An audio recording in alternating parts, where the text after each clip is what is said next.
Hello, students, and welcome back to the DCAS initiative. My name is Swaraj, and today we are going to discuss some of the important topics. So, let's start with the first one. So, Fiscal Council, this was in news. ठीक है कि India के लिए एक fiscal council establish करना चाहिए, ऐसा बोला गया है. So what is fiscal council? ये एक इंडिपेंडेंट पब्लिक इंस्टीट्यूशन होता है जिसका काम होता है फॉर टू मेक कमिटमेंट्स या to make policies for sustainable public finance through various function including public assessment of fiscal plans and performance. ठीक है, फिजिकल पॉलिसीज़ बनाना है, प्लान्स बनाना है, परफॉर्मेंस इवैल्यूएशन और provision of macroeconomics and budgetary forecast. ठीक है, तो ये इनका बेसिक काम होगा.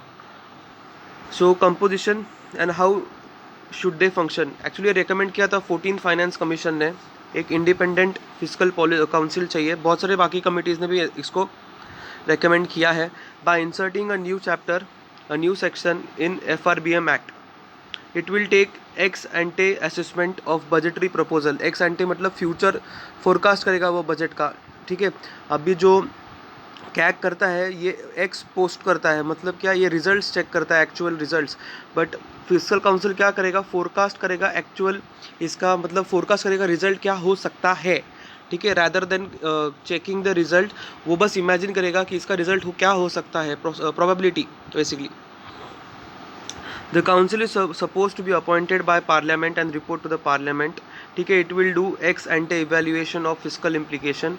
ठीक है, so how real the forecast are. तो बजट अगर प्रेजेंट करेंगे तो बजट में कितने बातें वो फोरकास्ट करेंगे, कितने ग्राउंड रियलिटी पे इम्प्लीमेंट हो सकते हैं, फाइनेंस कितना लगेगा, अगर प्रॉपर मतलब वेलिएबिलिटी है या नहीं है, करना चाहिए या नहीं है, ये सब चीज़ें वो फिजिकल काउंसिल बताएगा.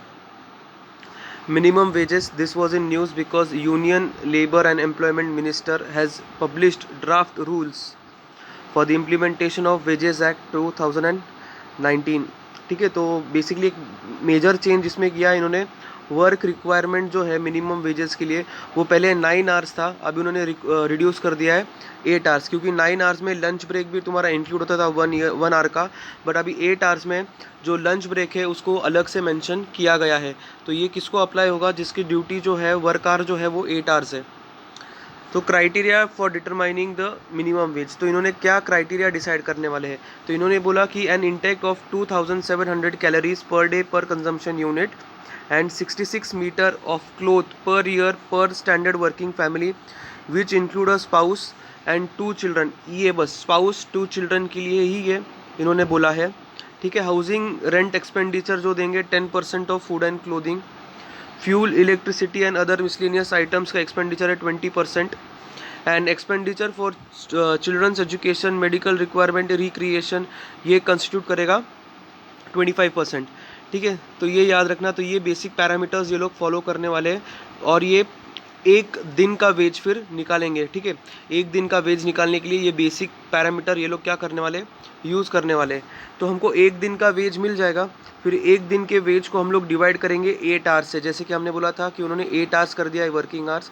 ठीक है, एक्सक्लूडिंग योर रिसेस या break, lunch time. And 8 hours से हमको मिलेगा पर आवर का रेट मिलेगा यहाँ पे हमको कि एक आवर के लिए कितना वेज देना चाहिए. देन फिर उसको हम लोग मल्टीप्लाई करेंगे 26, फिर उसका मंथली हमको मिलेगा. ठीक है, 1 आवर का भी मिल जाएगा, फिर उसको डिवाइड करके बाय 8 आवर्स. एंड अगर वही डे को हम लोग अगर 26 डे से मल्टीप्लाई करेंगे तो हमको मंथली पेमेंट भी उसका मिल जाएगा. तो यहाँ पे देखना, अगर फॉर एग्जांपल 50.32 ऐसा कुछ पर डे वेज आया तो उसको कैलकुलेट करेंगे 50 रुपीज़. ठीक है, तो ये फ्रैक्शन को इधर माइनस कर देंगे.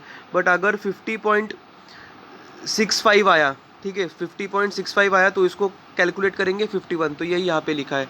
ठीक है, देन ये क्या है? Code on wage act. It is the code which amalgamates 4 laws: payment of wages act 1936, minimum wages act 1948, payment of bonus act 1965 and the Equal Remuneration Act 1976. It is used to universalize the provision of minimum wages and timely payment of wages to all employees irrespective of sector and wage ceiling. ठीक है, पहले अलग sector के लिए अलग wages decide किए जाते थे, बट अभी हर एक सेक्टर के लिए सेम वेजेस होंगे.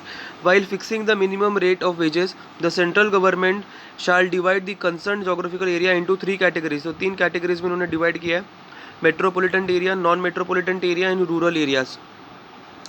Wages will include salary, allowances and other, but it will not include, देखना, बोनस, बिनस, ट्रैवलिंग अलाउंस, ये सब चीज़ें यहाँ पे ऐड नहीं होगा.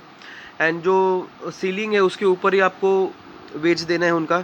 Veg will be paid in coins और करेंसी और by cheque, by crediting to the bank account और थ्रू इलेक्ट्रॉनिक मोड, कोई भी चल सकता है.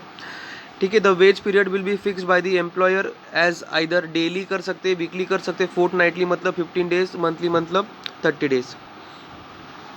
तो national commission for protection of child right, ये एक न्यूज़ में था बेसिकली राजस्थान गवर्नमेंट की वजह से. तो इसका बस कंपोजिशन देख लो. It has been set up in March 2007 under commission for protection of child rights act 2005. तो ये क्वेश्चन यहाँ पे पूछ सकता है. It works under the ministry of women and child development. ठीक है. तो बेसिकली अगर इनका काम क्या होता है, तो देखना कि all laws, policies, programmes, administrative mechanism work according to the constitution and also according to the United Nation convention of child rights. Composition देखना इनकी. Commission consist of a chairman and 6 members, और 6 मेंबर्स में से at least 2 women चाहिए. They are appointed by central government for 3 years. And अगर chairman की age यहाँ पे मैक्सिमम 65 होती है एंड अदर मेंबर्स की 60 ईयर्स है.